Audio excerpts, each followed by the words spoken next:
ராகி சேமியாவை வச்சு உப்புமா செஞ்சுருப்பீங்க, புட்டு செஞ்சுருப்பீங்க.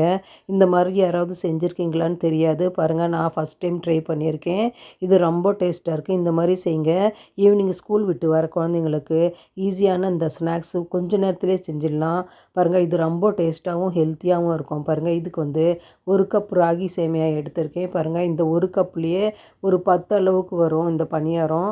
இதுக்கு வந்து ஒரு 1/2 கப்பு திக்கான பால் எடுத்திருக்கேன். ஏலக்காய் பொடி ஒரு 1/2 ஸ்பூன் அளவுக்கு எடுத்துக்க போகிறேன். இதுக்கு ட்ரை ஃப்ரூட்ஸ் உங்கள்கிட்ட என்னென்ன இருக்கோ அதெல்லாமே கொஞ்சம் கொஞ்சமாக எடுத்துக்கோங்க. ஒரு 10 பாதாம் எடுத்திருக்கேன். வெள்ளரி விதை 2 ஸ்பூன் அளவுக்கு எடுத்திருக்கேன். 3 ஸ்பூன் வேர்க்கடலை, வறுத்த வேர்க்கடலை எடுத்திருக்கேன். பாருங்கள், திராட்சை 2 கலரில் கொஞ்சம் கொஞ்சமாக எடுத்திருக்கேன். டூட்டி ஃப்ரூட்டி வந்து கொஞ்சமாக எடுத்திருக்கேன். இதுக்கு ஒரு 4 ஸ்பூன் நெய் தேவைப்படும். பாருங்கள், சுகர் வந்து கொஞ்சமாக தான் தேவைப்படும், அதிகமாக சுகரும் தேவைப்படாது. இப்போ வந்து ஃபஸ்ட்டு வந்து இந்த ராகி சேமியா வந்து நம்ம ஊற வச்சுக்கலாம். ஊற வைக்கிறதால நல்லா சாஃப்டாக வேகும் ராகி சேமியா. பாருங்கள், இது ஒரு பிளேட்டில் நான் கொட்டிக்கிறேன். பாருங்கள், நான் 1 கப் அளவுக்கு ராகி சேமியா எடுத்திருக்கேன். இது வந்து 10 அளவுக்கு வரும் இந்த ஸ்வீட்டு. பாருங்கள், இதுக்கு திக்கான பால் கொஞ்சம் எடுத்து வச்சுருக்கேன். இது ஊறுற அளவுக்கு பால் சேர்த்திக்கோங்க. பாருங்கள், இந்த மாதிரி கொஞ்சம் அதிகமாக தெரியுது உங்களுக்கு பால். இது ஊறிடுச்சுன்னா அந்த பால் எல்லாமே இழுத்துக்கும். பாருங்கள், இதில் வந்து இந்த ஸ்வீட்னஸ் கொடுக்கறதுக்காக பாருங்கள், ஒரு 1 1/2 ஸ்பூன் அளவுக்கு நான் சர்க்கரை போட்டுக்கிறேன். உங்களுக்கு உப்பு வேணுனாலும் ஒரு பிஞ்சு போட்டுக்கோங்க.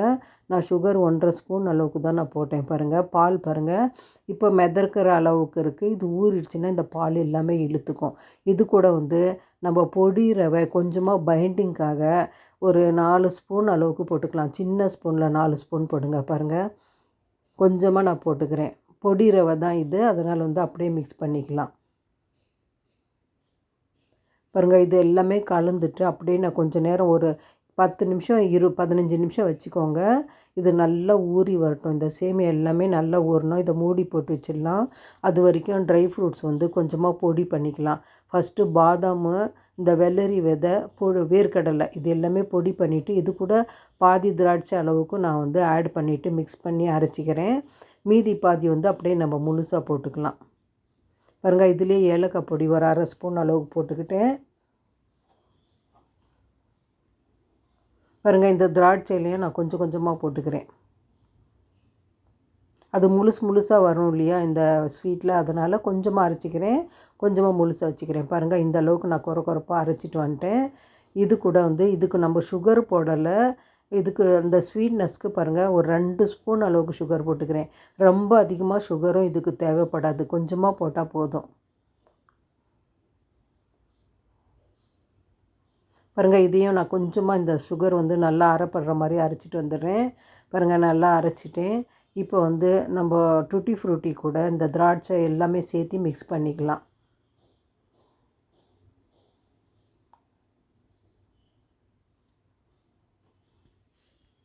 இது வந்து ரொம்ப ரொம்ப ஹெல்த்தியான ஸ்நாக்ஸ் தான்.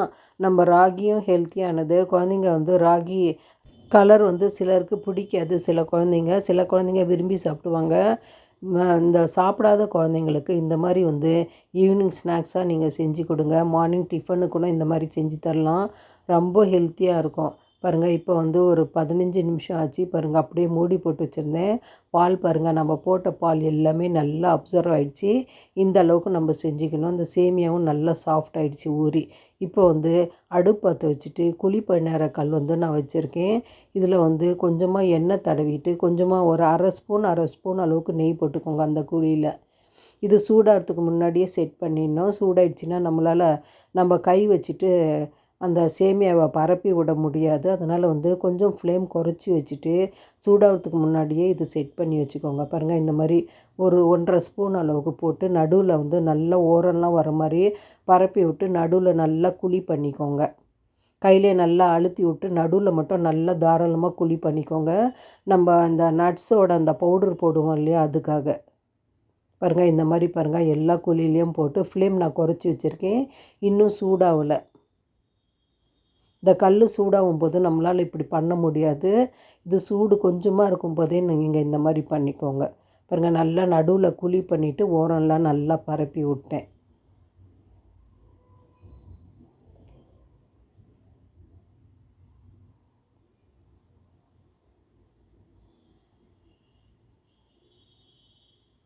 பாருங்கள், இப்போ நம்ம அரைச்சி வச்சுருக்கோம் இல்லையா அந்த நட்ஸ் பவுடரு, அதை நடுவில் நம்ம ஃபுல்லாக ஸ்டஃப் பண்ணிக்கலாம்.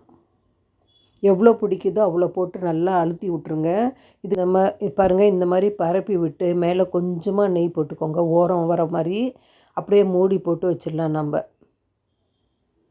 ஒரு 10 நிமிஷம் கம்மி ஃப்ளேமில் நல்லா சிம் பண்ணிக்கோங்க. அடுப்பு அப்படியே 10 நிமிஷம் வச்சுடுங்க. அதுக்கப்புறம் நம்ம ஓப்பன் பண்ணி பார்த்தா பாருங்கள், ராகி சேமியா நல்லா வெந்திருக்கும். அப்படியே ஓரமாக எடுத்து விட்டு நம்ம எடுக்க வேண்டியது தான். பாருங்கள், இன்னும் கொஞ்சமாக நான் மூடி போட்டு வைக்கிறேன். இன்னும் கொஞ்சம் வேகட்டும். பாருங்கள், இப்போ ராகி சேமியா நல்லா வெந்துடுச்சு. பாருங்கள், அப்படியே நீங்கள் திருப்பியே போட வேணாம், அப்படியே எடுத்துடலாம். ஏன்னா நம்ம நட்ஸ் பவுடர் போட்டிருக்கோம் இல்லையா, அதுவும் ஹீட் ஆகிட்டு நல்லா அது பாருங்கள் நல்லா ஒட்டிக்கிச்சு பாருங்கள். அவ்வளோதான். இந்த ஸ்நாக்ஸ் ரொம்ப ரொம்ப டேஸ்ட்டாக இருக்கும், டிஃப்ரெண்ட்டாக இருக்கும் ஸ்நாக்ஸு. பாருங்கள், அவ்வளோதான். பாருங்கள், இன்னும் நான் எடுத்த அளவுக்கு 10 ராகி சேமியா ஸ்வீட் வரும். பாருங்கள், நம்ம ஒரு ஈடு போட்டு எடுத்துட்டோம். மீதி சேமியாவை பாருங்கள் செகண்ட் ஈடாக போட்டுக்கிட்டேன். பாருங்கள், ஒரு கப்புக்கு பாருங்கள் இவ்வளோ வந்திருக்கு, ஒரு 10 வந்திருக்கு. இந்த ஸ்வீட் ரொம்ப ரொம்ப டேஸ்ட்டாக இருக்கும். நல்ல நெய் வாசனையோட, அந்த ராகியோட வாசனையோட, இந்த நட்ஸ் எல்லாம் போட்டிருக்கோம் இல்லையா, குழந்தைங்களுக்கும் சரி பெரியவங்களுக்கும் சரி லைட்டான இனிப்பு தான் போட்டிருக்கோம். நிறைய சுகரும் நம்ம போடலை. மேலே குழந்தைங்களுக்கு கொடுக்கும்போது கொஞ்சமாக சுகர் மேலே ஸ்ப்ரெட் பண்ணிக்கலாம். பாருங்கள், அவ்வளோதான். இதையும் கொஞ்சமாக மேலே நெய் போட்டு ஒரு 10 நிமிஷம் மூடி வச்சுடுங்க. நல்லாவே வேகட்டும். இதையும் எடுத்துக்கலாம். பாருங்கள் வியூவர்ஸ், ஒரு 10 நிமிஷம் ஆச்சு. பாருங்கள், இதையும் நல்லா ஃப்ளேம் குறைச்சி வச்சுட்டே செய்யுங்க. ஃப்ளேம் அதிகம் வச்சிங்கன்னா அடியில் கொஞ்சம் கலர் சேஞ்ச் ஆகிடும், கருப்பாகிடும். கருப்பாகாத மாதிரி பாருங்கள், இந்த மாதிரி நல்லா போட்டு எடுங்க. அவ்வளோதான், இதுவும் ரெடி ஆகிடுச்சு. பாருங்கள், சூப்பரான இந்த ஸ்வீட்டு டிஃப்ரெண்ட்டாக நீங்கள் யாருமே செஞ்சுருக்க மாட்டீங்க. இந்த மாதிரி நீங்கள் செஞ்சு பாருங்கள். ரொம்ப ரொம்ப ஹெல்த்தியானதும் கூட. நம்ம நட்ஸு தான் போட்டிருக்கோம் நடுவில். குழந்தைங்களுக்கு வெளியில் ஏதாவது வாங்கி தராமல் இந்த மாதிரி வீட்லேயே சிம்பிளாக பாருங்கள், இது செய்கிறதுக்கு ஒரு 10 நிமிஷம் கூட ஆகலை. நம்ம சேமியா ஊற போட்டோம் இல்லையா, ஒரு 10 நிமிஷம் அந்த டைம் தான். அந்த டைமுக்குள்ளே பாருங்கள், இது ஒரு 10 நிமிஷம் மூடி போட்டு வச்சுட்டு அப்புறம் நம்ம எடுத்துக்கலாம். பாருங்கள், இது சூப்பராக ரெடி ஆகிடுச்சு. இதை எடுத்துகிட்டேன். இதுக்கு மேலே கொஞ்சமாக டூட்டி ஃப்ரூட்டி கலர்ஃபுல்லாக இருக்கிறதுக்காக போட்டுக்கிறேன். இது குழந்தைங்களுக்காக தான். பாருங்கள், இதுக்கு மேலே கொஞ்சமாக சுகர் ஸ்ப்ரெட் பண்ணி விட்டுக்கோங்க.